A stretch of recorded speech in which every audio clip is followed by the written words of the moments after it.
10% off My Side mattresses. On now. Showers today, 20 degrees. Hey, it's Will in the newsroom.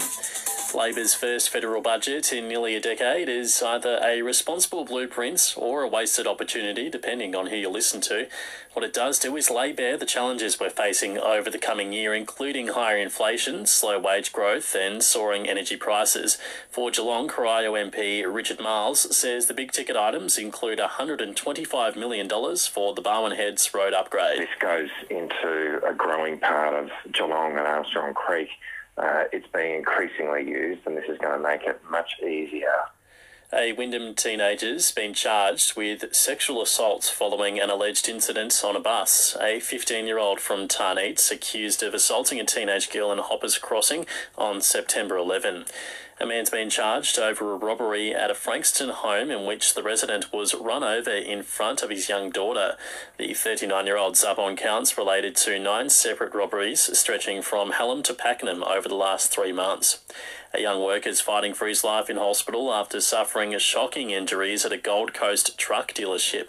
The 21-year-old was grinding a metal drum when it exploded, leaving him with burns to 90% of his body. Geelong councillors have adopted a plan to overhaul Highton Village, but there's a number of changes to try and appease unhappy locals. Building heights will be limited to 9 metres and the local roundabout and clock tower will be retained. And Phillip Island's little penguins are thriving with a record 5,500 birds waddling up the beach on Saturday night. Researcher Paula Wozniak says keeping predators off the islands has been a major factor. One fox can kill, 30, maybe 40 penguins in an evening. So the fox eradication program has been a major contributor to our thriving penguin colony. K-Rock Sport. The lush, beautiful instant lawn. Call Coolabah Turf. Batter Marcus Stoinis has guided the Aussies to a 7-wicket win over Sri Lanka at the T20 World Cup. Stoinis blasted the fastest ever 50 in T20s for Australia. Skipper Aaron Finch telling Foxtel he was happy to watch the show unfold. Pretty special innings. To come out with that intent, I think, is the main thing. When you walk out to bat and you have that presence at the crease, that's half the battle in T20 cricket. And when you've got the skill and the strength that he's got, that's a pretty good combo. Former Aussie Test skipper Tim Payne's revealed in his new book that he felt abandoned by Cricket Australia after he stood down over a sexting scandal.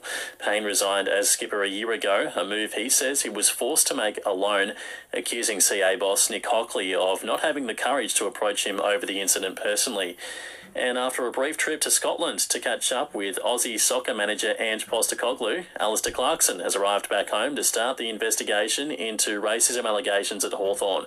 Clarkson says he's keen to get on with it and start his new role as North Melbourne coach from next month. Yeah, just pleased that we've been able to identify a platform in which we can reveal some of the truth behind this and then we'll get on with it. K-Rock weather. Geelong Bank's 1-2 home loan. 1% less for 2 years. Showers today across Geelong and the Surf Coast. It's still a top of 20 degrees. Tomorrow, cloudy with a shower or two and 18. At the moment in Geelong, it's 15 degrees. And you're up to date with the latest news and sport. For more, you can head to our website.